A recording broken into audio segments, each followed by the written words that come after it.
unakuwa unaamka, lazima uwe na mtu wa kukuwajibisha. Na kwenye kuchagua hapa mtu wa kukuwajibisha, mojawapo tunasema tafuta mtu ambaye ana heshima zake, unamheshimu huyu mtu. Manake hata ikitokea umemwambia kwamba bwana, mimi nina lengo hili, naomba unisimamie, utakuwa unapambana ili usimdisappoint, usimwangushe huyo mtu. Yes.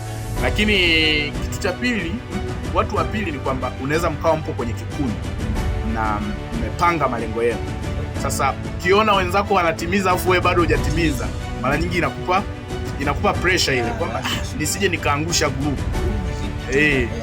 Nisije nikaangusha group. Lakini kwa hiyo pia inaweza kukusaidia kwenye kutimiza kile kitu ambacho wewe unakihitaji. Ni changamoto ambayo ipo, watu wengi wanakumbana nayo. Lakini changamoto nyingine ni kwamba kukosa watu sahihi.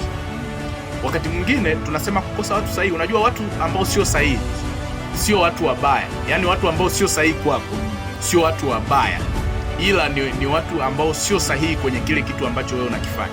Kwa mtu ambaye sio sahihi kwako anaweza kawa ni sahihi kwa mtu mwingine. Kwa lazima utafute watu ambao wanaendana na malengo yako.